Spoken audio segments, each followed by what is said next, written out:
조 바이든 대통령의 100인 이상 기업 직원 대상 백신 의무화 정책이 연방 대법원의 제동으로 무산되었습니다. 필 머피 뉴저지 주지사가 낙태권 허가 법안에 서명했습니다. 코로나19로 인한 인력 부족 여파로 미 육군이 모병의 자질에 생기자 신병에게 최대 5만 불의 보너스를 지급하는 방안을 내놨습니다. 올해부터 뉴욕시 교육국은 공립중학교 입학 과정에서 형제 자매 입학 우선권을 부여합니다. 뉴욕 뉴저지 일원에 강풍을 동반한 눈폭풍이 마틴 루터 킹 연휴 동안 예상됩니다. 한국 입국 시 코로나19 음성 확인서 제출 기준이 현행 72시간에서 48시간으로 변경되었습니다. 세계 최초로 돼지 심장을 이식받은 시한부 환자 데이비드 베넷이 흉악범으로 밝혀져 충격을 주고 있습니다. 성소수자 옹호 단체 및 상하원 의원들이 남성 동성애자들의 헌혈 제한 규제 완화를 촉구했습니다.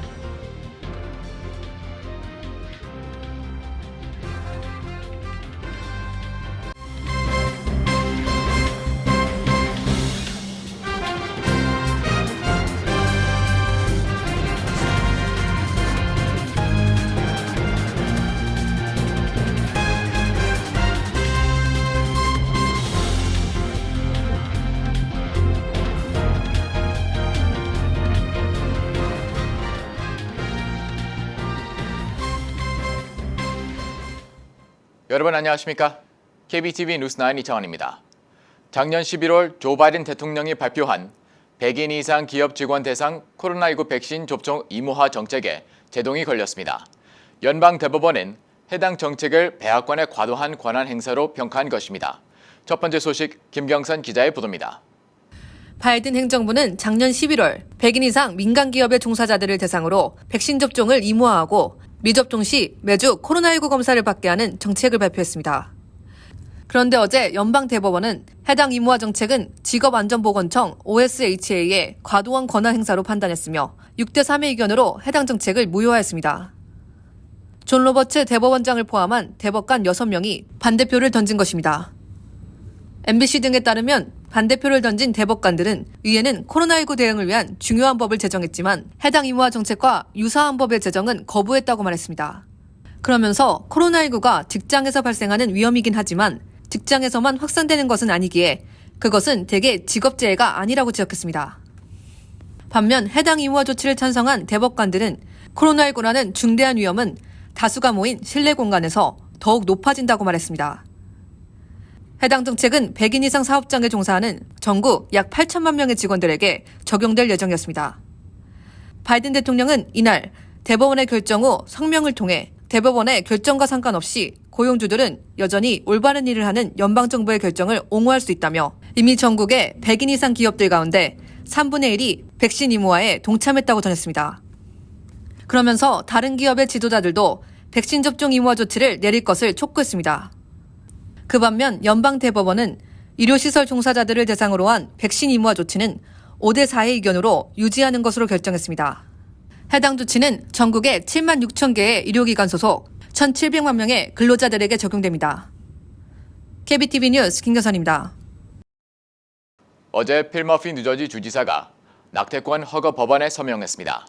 작년 9월 임신 6주가 지나면 어떤 경우에도 임신 중절 수술을 못하도록 한 텍사스와 상반되는 행보입니다. 계속해서 김경선 기자의 보도입니다. 뉴저지 주정부에 따르면 어제 필 머피 뉴저지 주지사는 서명을 통해 낙태 허가 법안을 주법에 포함시켰습니다. 주지사는 뉴저지에서는 모두가 자신의 임신과 관련한 선택을 할 수 있어야 한다며 낙태법을 허용했던 로드웨이 판결이 번복될 위기에 놓인 가운데 뉴저지에서는 여전히 낙태권을 보호한다는 입장을 분명히 한다고 밝혔습니다. 아울러 주지사는 민간보험과 메디케이드가 12개월치의 피임약을 보장하는 내용의 법안에도 서명을 하였습니다. 기존에는 6개월의 피임약만이 보험 보장을 받을 수 있었습니다. Everyone deserves the ability to make their own personal health choices. And we also know it will promote the health and well-being of the people in our state while showing the country and the world that New Jersey stands for compassion, dignity, and freedom. 낙태 허가법은 미국 내 보수와 진보 진영 간의 오랜 논쟁거리입니다. 텍사스주는 지난해 9월 낙태금지법이 시행되어 임신 6주가 지나면 강간이나 근친상간에 따른 임신의 경우도 중절을 허용하지 않습니다. 여성의 임신 중단 권리를 인정한 연방대법원의 판례에 반하는 텍사스주의 행보를 막아달라는 요청에 대법원이 침묵하면서 텍사스 주민들은 시위를 벌이기도 했습니다. KBTV 뉴스 김경선입니다.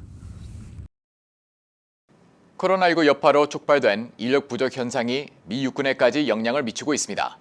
이에 미 육군은 신병 모집을 위해 보너스를 인상하는 유인책까지 내놓았습니다. 자세한 소식 안지영 기자가 전해드립니다. 미 육군이 코로나19 대유행으로 신병 모집에 차질이 빚어지자 입대 보너스를 대폭 인상하는 등 병력 자원 확보에 안간힘을 쓰는 모습입니다. 13일 AP통신에 따르면 미 육군은 숙련 기술을 보유한 이가 6년간 복무할 경우 최대 5만 달러의 보너스를 지급합니다. 기존 입대 보너스 액수인 4만 달러에서 25%가량 올린 것입니다.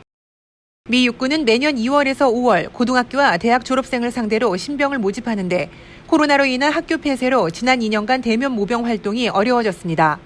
또한 노동시장에서의 치열한 고용 경쟁도 미 육군의 보너스 인상의 주요 원인으로 작용했습니다. 미 육군 모병사령부에 따르면 입대 보너스는 병과에 따라 다르며 미사일 방어, 특수전, 신호정보, 전장 화력 통제 임무 등을 맡은 신병에게 최대 액수의 인센티브가 책정됩니다. 예를 들어 특수부대 혹은 레이더 수리공 등으로 이들에게는 최소 1,000달러에서 최대 4만 달러의 보너스를 제공할 계획입니다. 경력 기반 보너스 외에도 90일 이내에 기본 전투 훈련을 받을 준비가 된 사람들에게는 2,000달러에서 9,000달러의 인센티브가 주어집니다. 빨리 훈련에 참가할수록 보너스 금액이 높아진다고 CNN은 보도했습니다. 예를 들어 항공 및 미사일 방어 승무원으로 6년간 군복무를 약속하고 곧장 훈련에 투입되면 최대 4만 달러의 보너스와 9,000달러의 추가 인센티브를 받을 수 있습니다. 그동안 신병에게 주는 사인온 보너스를 최대 4만 달러로 제한했으나 이번에 10,000달러를 인상하기로 한 것입니다. 사인온 보너스는 민간 기업과 마찬가지로 군이 유능한 젊은이의 입대를 독려하기 위해 신병에게 주는 일회성 보너스입니다. 작년 상반기에도 미 육군은 신병 약 16,500명에게 평균 14,000달러 이상의 입대 보너스를 지급한 바 있습니다. KBTV 뉴스 안지영입니다. 뉴욕시에서는 형제 자매가 같은 중학교에 입학할 가능성이 높아졌습니다. 오는 12일부터 뉴욕시 교육국 DOE가 형제 자매가 같은 중학교를 다닐 수 있도록 입학 우선권을 주기로 한 것입니다. 김경선 기자의 보도입니다. 지난 12일부터 3월 1일까지 뉴욕시 교육국은 올해 2022학년도에서 2023학년도 공립중학교 입학 신청을 받습니다. 시교육국은 이번 신청부터는 형제자매가 같은 중학교에 입학하기 쉽게 하기 위해서 형제자매 입학 우선권을 부여한다고 밝혔습니다. 기존에는 시교육국은 초등학교의 입학 과정에서만 형제자매의 입학 우선권을 제공했는데 이를 중학교까지 확대한 것입니다. 따라서 현재 중학교 6학년에 등록된 형제자매가 있는 중학교 입학을 앞둔 5학년 학생 혹은 편입을 앞둔 같은 6학년의 학생은 우선적으로 입학 허가를 받을 수 있습니다. 해당 우선권은 현재 약 8만 명의 5학년 재학생 중 9천 명의 학생들에게 영향을 미칠 것으로 교육국은 추산했습니다. 교육국은 더 나아가 다음 연도인 2023학년에서 2024학년도에는 자신의 형제자매가 6학년과 7학년으로 다니고 있는 중학교에 입학을 지망한다면 역시 입학 우선권을 부여할 계획이라고 전했습니다. 이와 같은 형제자매 입학 우선권에 대한 학부모들의 의견은 분분합니다. 일부 학부모들은 학생이 높은 성적을 받더라도 그들의 형제자매가 지망학교에 다니지 않는다는 이유 하나로 성적이 비교적 낮은 학생들에게 입학 기회를 양보해야 하는 꼴이 된다며 공정성에 문제를 제기했습니다. 반면 학부모의 입장에서 자녀들이 다른 중학교에 다니게 되면 자녀 교육을 위해 쓰이는 시간과 비용이 늘어난다며 해당 우선권을 지지하는 의견도 나오고 있습니다. 교육국은 팬데믹 이후 지난 2년간 중학교 입학 과정에서 성적과 결석 횟수 등을 보지 않고 학생들을 선발하면서 앞서 제기된 공정성의 문제가 해결되었다며 형제자매 우선권을 부여하기로 했다고 전했습니다. 또한 교육국에서는 예비 중학생 자녀를 둔 학부모들에게 중학교 지원 관련 정보를 안내하기 위해 온라인 설명회를 실시합니다. 해당 설명회에서는 다양한 언어 통역 서비스가 지원되며 한국어 설명회는 오는 20일 오후 5시에서 6시로 예정되었습니다. 자세한 참석 방법은 뉴욕시 교육국 웹사이트를 통해 확인할 수 있습니다. KBTV 뉴스 김교선입니다. 마틴 루터 킹 연휴가 시작되는 오늘부터 뉴욕 뉴저지 일원의 눈폭풍이 예상됩니다. 이번 눈폭풍은 강한 바람을 동반할 것으로 알려져 시설물 관리에 유의해야겠습니다. 연휴 기간의 날씨 소식 안지영 기자가 전해드립니다. 이번 주말 뉴욕 뉴저지 일원에 강한 바람을 동반한 눈폭풍이 예상됩니다.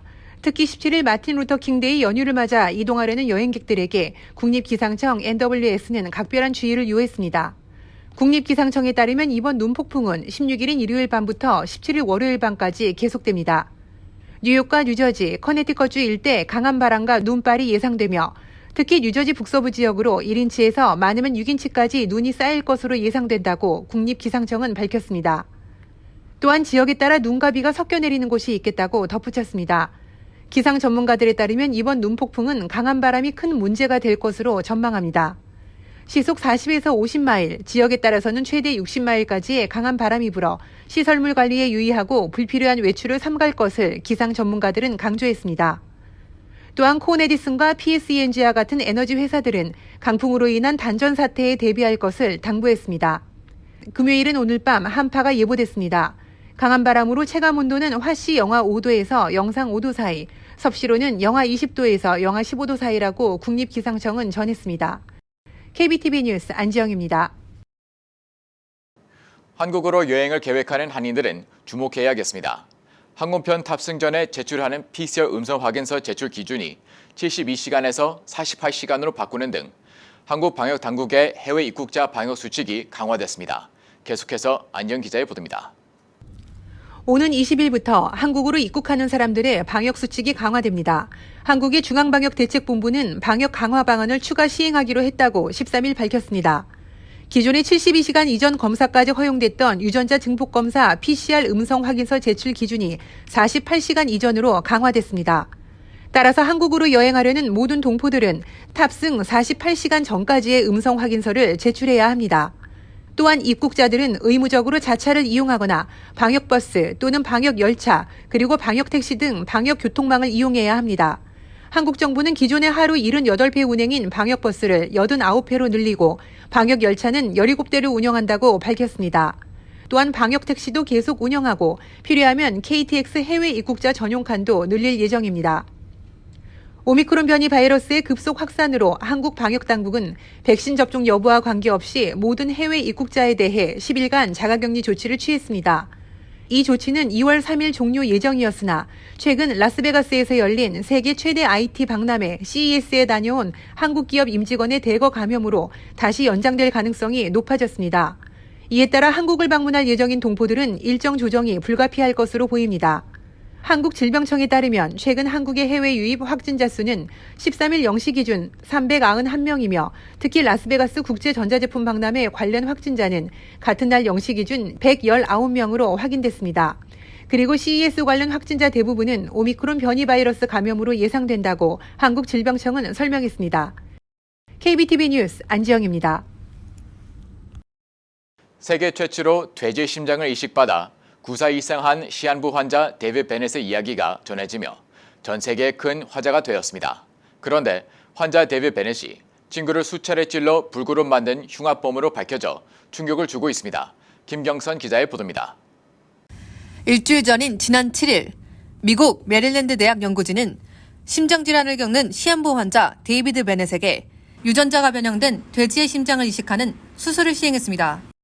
수술 후 데이비드 베넷의 신체는 즉각적인 거부 반응을 보이지 않았으며 현재 건강상 문제 없이 회복 중으로 알려졌습니다.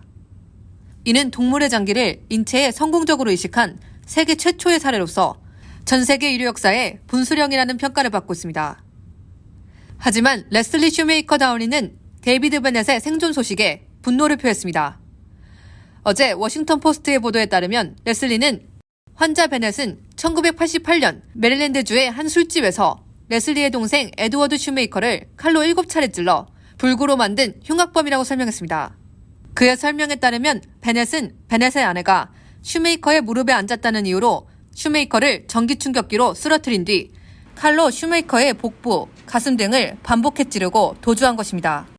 경찰은 도주하던 베넷을 고속도로에서 체포하였으며 법원은 베넷에게 10년형을 선고하며 피해자에게 보상금을 지급할 것을 명령했습니다. 그럼에도 베넷은 6년을 복역하고 1994년 석방되었으며 불구가 된 피해자 슈메이커가 사망할 때까지 보상금을 다 지급하지 못했습니다. 피해자 슈메이커는 해당 사건 이후 불구가 되어 이후 2005년 뇌졸중으로 사망했으며 그의 막내 동생은 사건이 벌어진 술집에 형을 데려줬다는 이유로 심각한 자책감을 겪다 결국 약 중독으로 인해 28세의 나이로 세상을 떠났습니다. 그 반면 가해자 데이비드 베넷은 돼지 심장 이식 수술을 성공적으로 받아 새로운 생명을 얻었다는 것입니다. 피해자 에드워드 슈메이커의 형 레슬리는 자신의 동생과 가족들은 평생을 고통 속에 살았다며 베넷은 새로운 심장을 받아 두 번째 삶을 얻었지만 이러한 귀중한 기회는 자격이 있는 다른 사람에게 돌아갔어야 했다고 전했습니다. 이를 두고 범죄와 의료 서비스는 별개의 문제라는 의견도 나오고 있습니다. 아서 카플란 뉴욕대 생명윤리학과 교수는 이 약에서는 아픈 사람을 치료하는 것이 가장 중요한 원칙이라며 의사들은 죄인을 차별하지 않으며 단지 환자들을 치료하는 것이다라고 말했습니다. KBTV 뉴스 김여선입니다. 오미크론 변이 바이러스 사태로 전국적으로 혈액이 부족한 가운데 남성 동성애자 및 양성애자에 대한 혈원 제한을 더욱 완화해달라는 목소리가 높아지고 있습니다. 보도에 안지영 기자입니다. 오미크론 변이 바이러스의 폭발적인 확산으로 혈액 공급이 부족한 상황에서 성소수자 옹호단체들과 20명 이상의 상하원 의원들이 남성 동성애자와 양성애자들의 헌혈 제한 완화를 촉구하고 나섰다고 14일 MBC는 보도했습니다. 미국 식품의약국 FDA는 동성애나 양성애 남성들에 대해 헌혈 전 3개월간 성관계를 갖지 않도록 제한을 두고 있습니다. FDA의 이 같은 조치는 성소수자들로부터 오랫동안 차별행위라고 지탄을 받았고 의료계에서도 국가의 중요한 혈액 공급에 불필요한 제약이라는 지적이 나왔습니다. 특히 12일 적십자사가 코로나19 여파로 최근 10년간 최악의 혈액 부족 사태가 빚어졌다고 발표하면서 남성 동성애자들에 대한 헌혈 규제 완화 요구에 힘이 실리고 있습니다. 팬데믹 이후 미국에서 헌혈이 10% 감소했고 주요 헌혈 장소인 학교에서의 헌혈은 62% 줄었습니다. 성소수자인 태미 볼드인 의원 등 24명의 상원 의원은 최근 하비어 베세라 보건복지부 장관과 제닛 우드콕 FDA 국장 대행에게 서한을 보내 이와 같은 규제를 없애야 한다고 촉구했습니다. 민주당 소속 하원 의원 4명도 최근 FDA에 규제 완화를 요구했습니다. 이들은 남성 동성애자들에 대한 헌혈 제한법 유지는 발전된 의료기술이 존재하는 상황에서 과학적으로도 합당하지 않을 뿐더러 성소수자들에 대한 차별이라고 주장했습니다. 미국에서 에이즈 감염 위기가 고조됐던 시기인 1983년 연방정부는 수혈로 인한 HIV 바이러스 전파를 막는다는 취지로 동성애 및 양성애자 남성에 대해 일생 동안 헌혈을 금지했습니다. 그러나 평생 헌혈을 못하게 한 규제가 2015년 1년간의 금욕으로 완화됐고 2020년 4월 코로나19 팬데믹으로 인한 혈액 부족 사태로 성관계 금지 기간이 3개월로 다시 줄었습니다. 앞서 12일 프랑스는 40년 전 도입한 동성애 및 양성애 남성의 헌혈 금지 조치를 해제한 바 있습니다. 스페인과 이탈리아, 이스라엘도 성소수자 남성에 대한 헌혈 제한 조치를 해제했습니다. KBTV 뉴스 안지영입니다. 뉴욕타임즈에 따르면 올해부터 임기를 시작한 에릭 아담스 뉴욕시장이 자신의 친동생 버나드 애덤스를 자신의 경호 책임자로 임명했습니다. 아담스 시장은 최근 백인 우월주의가 확산되고 있다면서 가족만큼 믿을 수 있는 사람이 없다고 말했습니다. 당초 애담스 시장은 버나드를 뉴욕 경찰의 부국장으로 임명할 방침이었으나 비판 여론이 불거지면서 결국 경호 책임자로 임명한 것입니다. 이에 버나드는 경호 책임자로서 $21만 달러의 고액 연봉을 받게 됐습니다. 이에 대해 일각에서는 버나드가 업무를 수행할 자격을 갖췄는지 의심스럽다는 의견과 아담스 시장이 가족인 버나드에게 특혜를 줬다는 지적이 나오고 있습니다. 버나드는 2006년 경사직위를 마지막으로 경찰에서 은퇴한 뒤 버지니아 주립대에서 주차 관련 행정직으로 일한 것이 경력의 전부라는 세간의 비판이 있습니다. 뉴욕시 맨하탄의 아파트 임대 시장이 팬데믹 전 수준을 회복한 것으로 나타났습니다. 맨하탄의 더글라스 엘리만 부동산 회사가 최근 발표한 자료에 따르면 작년 12월 맨하탄의 아파트 중간 임대료는 $3,392로 집계됐습니다. 이는 1년 전인 2020년 12월과 비교해 21%가량 올랐으며 2년 전 팬데믹 전인 2019년 12월보다도 높은 것입니다. 이와 같은 임대료 상승은 1년 전 임대시장에 나온 맨하탄 아파트 수가 27,794가구였는데 불과 1년 만에 80%가 감소해 47,053가구를 기록하면서 아파트의 공급이 줄었기 때문이라는 부동산 전문가들의 분석이 있습니다. 재미한국학교협의회 NAKS는 7월 14일에서 16일까지 텍사스주 휴스턴에서 제40회 학술대회를 연다고 14일 밝혔습니다. 패러다임 전환을 통해 도약하는 한국 학교라는 주제로 열리는 이번 학술대회는 미국 내 한국 학교에서 봉사하는 교사와 교원 1000여 명이 참가하는 NAKS의 최대 규모 행사입니다. 1981년 창립된 NAKS는 미국 전역에 14개 지역 협의회를 조직하고 800여 개의 한국 학교를 거느린 단체로 현재 교사 8천여 명이 8만여 명의 학생에게 한민족 정체성 교육을 하고 있습니다. 이슬람 극단주의 테러 조직 IS에 가담했다가 미국 시민권이 취소된 20대 여성이 미국 법원에 국적 회복 소송을 제기했지만 기각됐습니다. 12일 AP통신에 따르면 미국 연방대법원은 11일 28살 호다 무타나가 낸 시민권 회복 및 입국 허가 소송을 기각했습니다. 뉴저지주 출신의 무타나는 IS 여성 선전 요원으로 널리 알려진 인물로 2014년 11월 시리아로 떠나 IS에 가담했습니다. 그 후 3번이나 외국인 전투원과 결혼하면서 트위터에 미국 여권을 불태우는 동영상 등을 올린 그녀는 2016년 아들과 함께 미국으로 귀국하고 싶다고 밝혔습니다. 그러나 미국 정부는 2016년 무타나의 미국 여권을 취소했습니다. 연방대법원은 2019년 국무부의 시민권 취소 결정은 적법했다고 판결했으며 그의 부모가 제기한 소송이 6년 만에 마무리됐습니다. 잠시 후 커뮤니티 브리핑을 전해드립니다.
이어서 환율과 증시 전해드립니다.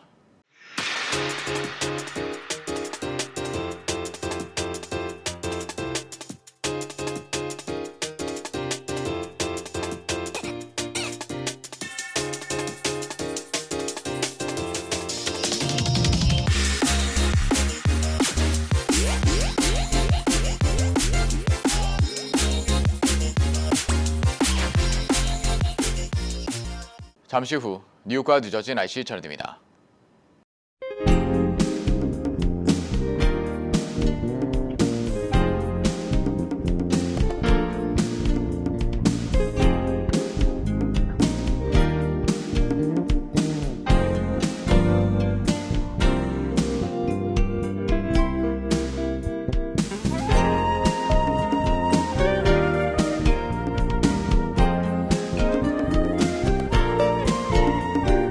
KBTV 뉴스9 마칩니다. 오늘도 시청해주셔서 감사합니다. 편안한 밤 보내시기 바랍니다.